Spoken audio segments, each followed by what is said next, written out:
हरे Krishna everyone, आप सभी का स्वागत है कृष्णा डिवोशन भक्ति चैनल पर। कृष्ण प्रियो ही कार्तिक, कार्तिक कृष्ण वल्लभ। मासों में कार्तिक मास श्री ठाकुर जी को अति प्रिय है। इस मास में किया हुआ भजन, भक्ति, सेवा, अर्चन, जप, तप अनंत कोटि गुना फल देता है। जितना फल सूर्य ग्रहण में दान करने से, चंद्र ग्रहण में नर्मदा जी में स्नान करने से और अश्वमेध यज्ञ करने से जो फल प्राप्त नहीं होते, वो केवल कार्तिक मास में भजन करने से प्राप्त हो जाते हैं। तो आप सभी भक्त कार्तिक मास में, दामोदर मास में श्री कृष्ण की अधिक से अधिक भक्ति करें। कार्तिक मास में आप श्री हरि को प्रसन्न करने के लिए क्या क्या कर सकते हैं, क्या क्या साधन अपना सकते हैं, तो यह सभी मैं आज के वीडियो में आपको विस्तृत रूप से बताऊंगी। तो आप वीडियो को अंत तक ज़रूर देखें और न्यू व्यूअर्स चैनल को सब्सक्राइब करना ना भूलें और कृष्णा डिवोशन चैनल, भक्ति चैनल का प्रचार प्रसार करने में सहयोग दीजिए। तो चलिए स्टार्ट करते हैं आज का वीडियो और जान लेते हैं श्री हरि को प्रसन्न करने के लिए कार्तिक मास में आप क्या क्या नियम कर सकते हैं। सबसे प्रमुख है दीपदान। प्रत्येक संध्या को आप अपने ठाकुर जी के समक्ष दीपदान करेंगे। कर्पूर और अन्य सुगंधित सामग्री से दीप जलाकर श्री दामोदर अष्टकम का गायन करते हुए श्री ठाकुर जी को हम दीपदान करेंगे। दीपदान करने से पुनर्जन्म नहीं होता, इस संसार चक्कर से मुक्ति हो जाती है। 84 लाख जोनियाँ जिसमें हम बार बार भटकते रहते हैं, इसमें हमें जन्म नहीं लेना पड़ता। और जो दीपदान आप कर रहे हैं यह शुद्ध देसी घी का होना चाहिए या तिल के तेल का भी दीपदान आप कर सकते हैं।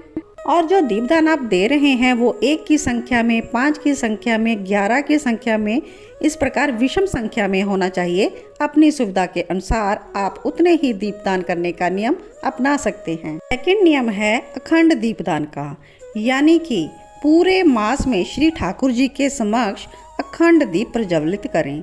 पद्म पुराण में वर्णित है कि जो श्री कृष्ण के सन्मुख अखंड दीप जलाता है उसे विष्णु लोक की प्राप्ति होती है। और इसके अलावा आकाश दीपदान, यानी कि कार्तिक मास में ऊंचे स्थान पर हवा में झूलते हुए आकाश को दीपदान करना है।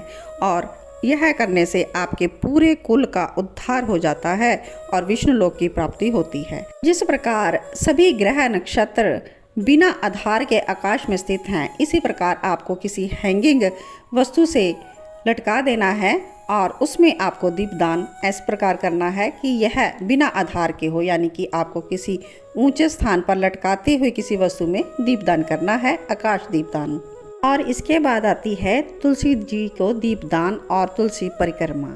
श्री ठाकुर जी को दीपदान करने के पश्चात आप तुलसी महारानी को भी दीपदान करें और दीपदान करते हुए उनकी आरती भी करें और कोई भी तुलसी अष्टकम स्तोत्र इत्यादि का गायन भी आप कर सकते हैं श्री तुलसी महारानी के लिए। और क्योंकि देवी निकुंजों की निर्णायक है, तो हम अगर इनसे रिक्वेस्ट करेंगे तभी हमें गोलोक धाम में प्रवेश मिलेगा। तो आप इनसे रिक्वेस्ट कीजिए। ये श्री कृष्ण की परम भक्ता हैं। ऐसे शुद्ध भक्त की हमें नित्य प्रतिदिन सुबह शाम को संध्या आरती और दीपदान ज़रूर करना चाहिए।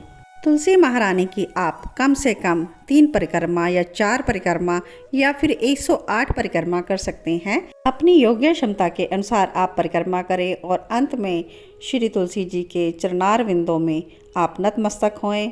वृंदे नमस्ते चरणारविंदम, वृंदे नमस्ते चरणारविंदम।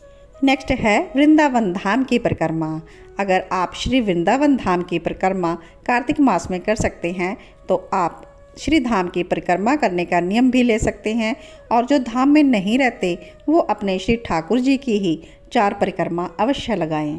और इसके अलावा आप मानसिक रूप से श्री धाम वृंदावन की कल्पना करते हुए किसी मंदिर की परिक्रमा भी लगा सकते हैं, तब भी आपकी परिक्रमा पूर्ण हो जाएगी। और नेक्स्ट है जप संकीर्तन। श्री ठाकुर जी के समक्ष जप संकीर्तन करने का फल अक्षय है, अनंत है, यानी कि वो कभी भी क्षय नहीं होते। और आप इस मंथ में जप का नियम भी ले सकते हैं, यानी कि जितना जप आप करते हैं उससे अधिक मात्रा में आप जप का नियम ले सकते हैं। और कार्तिक मास में किया गया जप ये भी अनंत होता है और अक्षय गुना होकर प्राप्त होता है। और नेक्स्ट है श्रीमद् भागवत जी का अध्ययन आप कर सकते हैं। और अगर आप श्रीमद् भागवत पुराण का पठन नहीं कर सकते, गायन नहीं कर सकते, तो आप चतुश्लोकी भागवत जी का गान करके श्री ठाकुर जी को सुनाएं। नेक्स्ट है आप श्री विष्णु सहस्रनाम का जाप भी कर सकते हैं। और यह पाठ करते हुए आप तुलसी अर्चना भी ज़रूर करें 108 पत्रों के द्वारा। अगर आपके पास 108 पत्र नहीं है तो एक ही पत्र को आप हाथ में रख लें और विष्णु सहस्र नाम का जाप करें। अब यही तुलसी दल सहस्र तुलसी दल के समान हो जाएगा। आप इसे श्री ठाकुर जी के चरणों में अर्पित कर दें।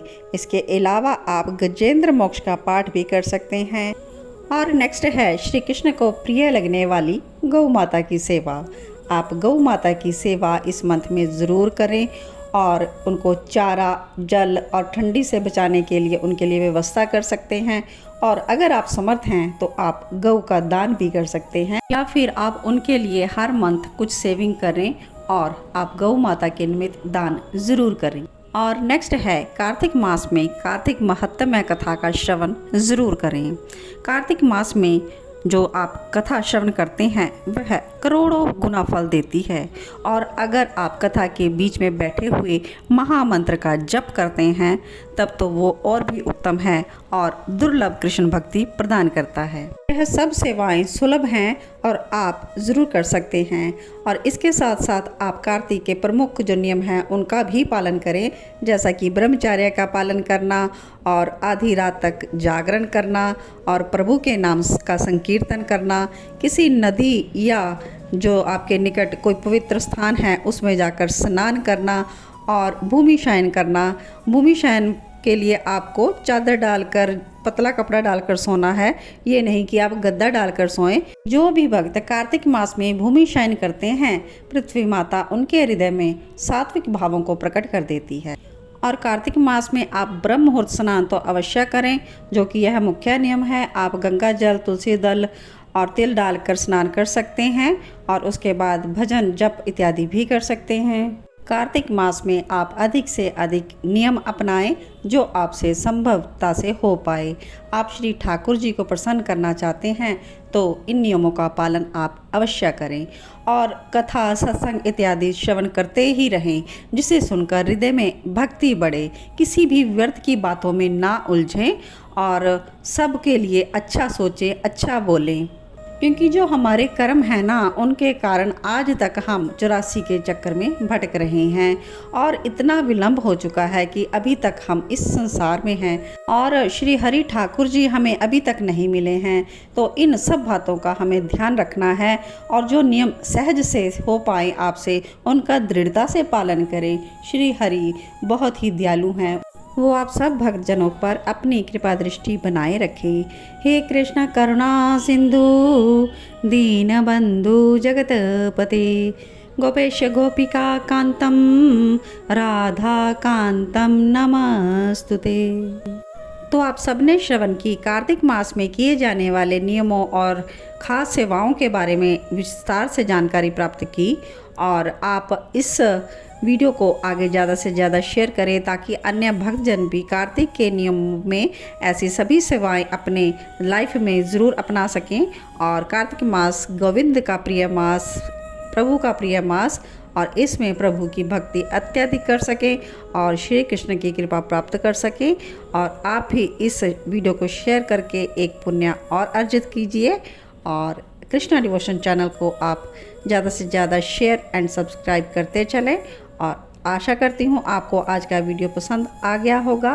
और भक्ति का ही यह चैनल है और भक्ति को ही इसमें प्रमुखता दी जाती है, भक्ति का ही प्रचार किया जाता है और यह एक सेवा निमित्त कार्य है। और ये मैं जन जन तक कृष्ण भक्ति का प्रचार प्रसार करती हूँ।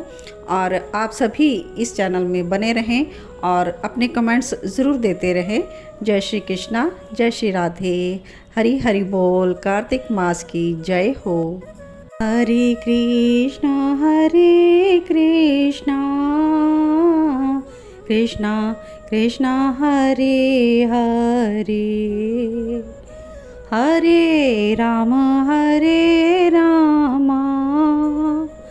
रामा राम हरे हरे, हरे कृष्णा कृष्णा कृष्णा हरे हरे, हरे राम राम राम हरे हरे, हरे कृष्णा कृष्णा कृष्णा हरे हरे, हरे राम राम राम हरे हरे। तो आप सभी हरे कृष्णा महामंत्र का जाप करते रहें और प्रभु की भक्ति करते रहें। आप सभी को साधुवाद।